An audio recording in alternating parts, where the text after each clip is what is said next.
रजनी को बचपन से ही पेंटिंग का बहुत शौक था।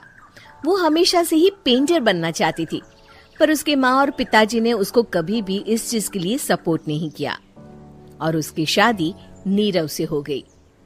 नीरव रजनी को बहुत प्यार करता था, पर रजनी हमेशा चुपचाप ही रहती। वो इस शादी से खुश नहीं थी। वो ये शादी नहीं करना चाहती थी। उसे तो हमेशा से पेंटर जो बनना था। अपने इस सपने को वो नहीं पूरा कर पाई, इसलिए वो हमेशा उदास रहती थी।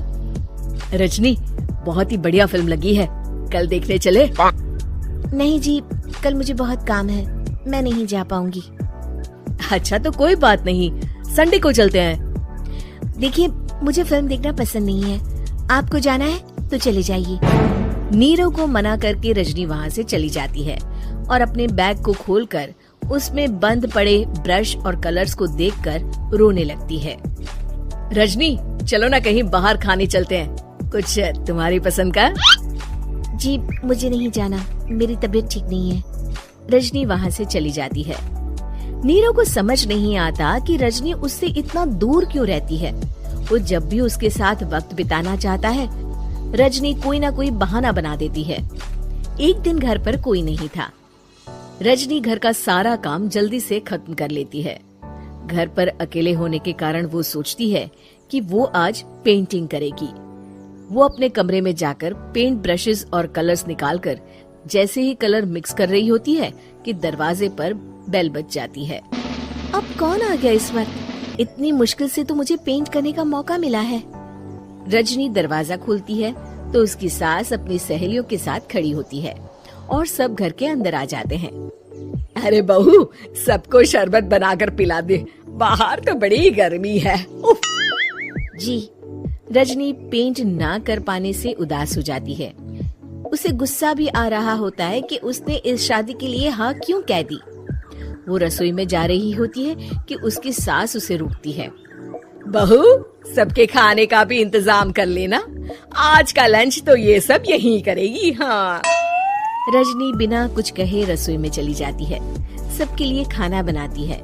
सब खाना खाते हैं और रजनी घड़ी देखती है कि ये सब कब जाएंगे ताकि वो अपनी पेंटिंग कर सके।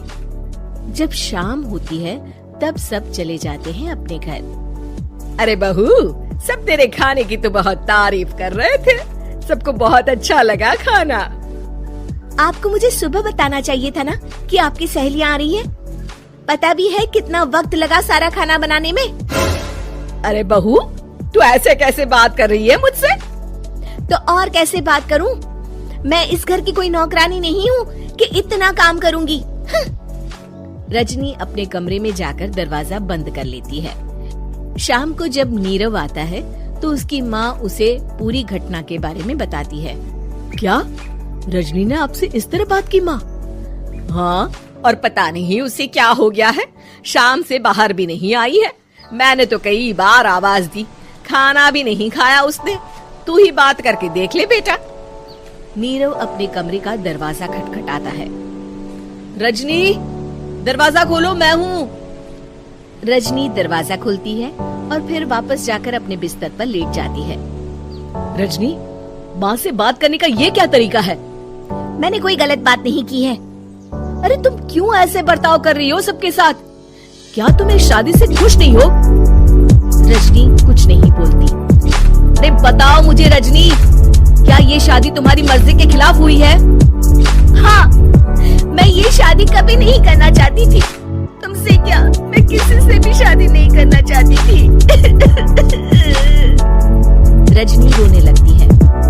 चुप हो जाओ रजनी, बताओ मुझे, तुम क्यों नहीं करना चाहती थी शादी? रजनी बेड के नीचे से अपनी पेंटिंग्स, कलर्स, ब्रश, पेपर्स निकालती है। इतने में उसकी सास भी कमरे में आ जाती है। ये देख रहे हो, ये थे मेरे सपने। मैं पेंटर बनना चाहती थी, पर माँ पापा ने कभी सपोर्ट नहीं किया और मेरी शादी करवा दी। मेरे सारे सपने टूट गए। हर वक्त बस गुस्सा आता रहता है मुझे। मैं जानती हूँ कि आप लोगों की इसमें कोई गलती नहीं है, पर मैं क्या करूँ, मुझे समझ में नहीं आता।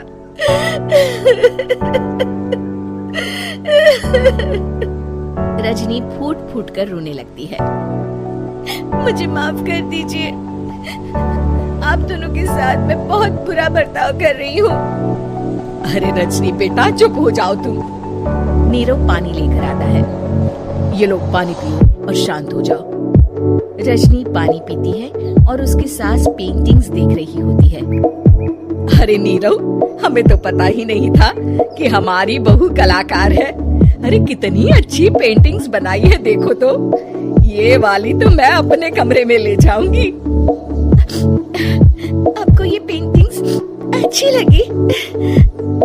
अच्छी नहीं, बहुत अच्छी लगी। और तुमने हमें बताया क्यों नहीं? तुम जब चाहे पेंटिंग कर सकती हो रजनी। हम तुम्हारे सपनों को पूरा करने में तुम्हारा पूरा साथ देंगे। हाँ बेटा, हम कला की कद्र करते हैं।